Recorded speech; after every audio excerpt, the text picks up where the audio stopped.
Hey, it's Tony Brueski, and this is our week in review over the weekend, taking a look back at some of the most compelling conversations and stories that we've covered for you of the last week. Brand new episodes back Monday morning, bright and early, 5 a.m. here on the podcast.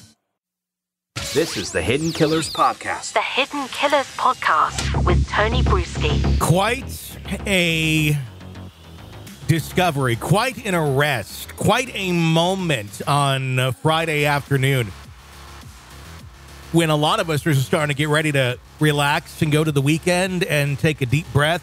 Suddenly, out of Long Island, New York, surprise! We think we have the Long Island serial killer.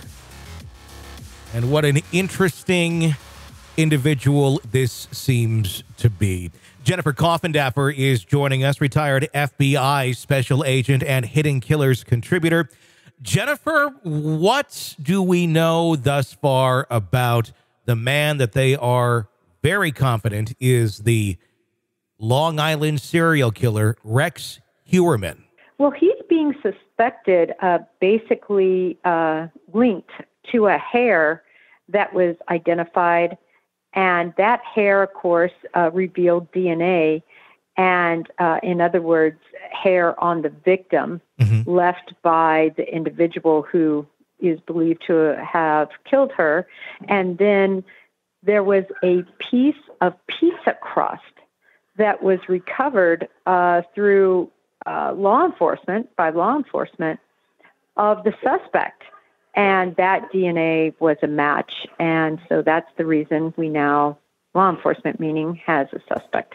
That's interesting that it was matched that way through DNA. I know there's some other places that this has been other pieces of evidence circumstantially that are putting him in that place as well, including cell phones and burner cell phones and phones that were used to call some of these women, a lot of them in the sex industry. And it was tied back or triangulated, if you will, all back to the same area on different burner phones at different times.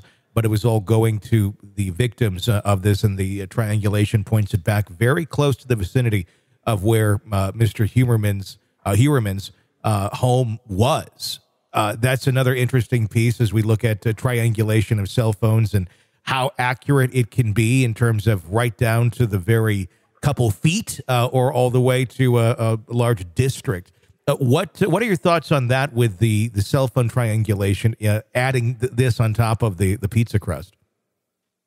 Well, I think very similarly, obviously, to another case that's, in the news is the Idaho 4 case and the evidence against Brian Koberger. And we're seeing really a little bit of a parallel here.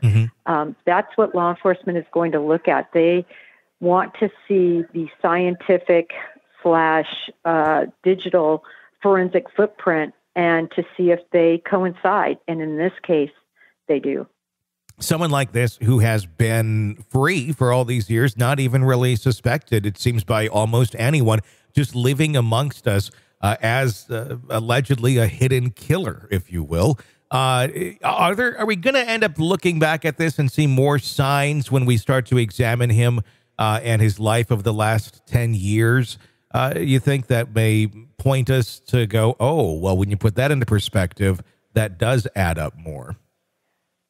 I think it's a great point. I think when you take the individuals and really take a deep dive into different things they've said, different things in their background, other individuals who have intersected with them that have unique and strange stories that they may be telling now about what he did when he was in their presence. I think we're going to see a lot of that, Tony, people coming forward if indeed, of course, this is the individual.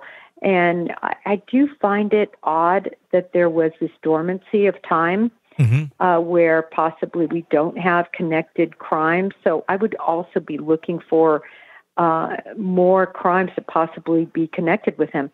This reminds me also of the case that has just been solved, at least in terms of them getting a suspect in Boston, of this Boston rapist, where it started out with 4 and now we're up to 7. And, DNA and DNA through genetic genealogy is going to be really just an amazing tool that's going to continue to be used to solve these types of crimes. I always say it, if you're sitting at Christmas and somebody hands out the DNA test kits for their familial DNA on Ancestry and everyone's excited, but you got that one weird uncle off in the corner that's like shivering and shaking and sweating, you may be in for a surprise in the next year. Oh, that's funny. It truly does, have the ability to connect people that really have absolutely, of course, nothing to do with the crime, but they can lead investigators to who committed these crimes.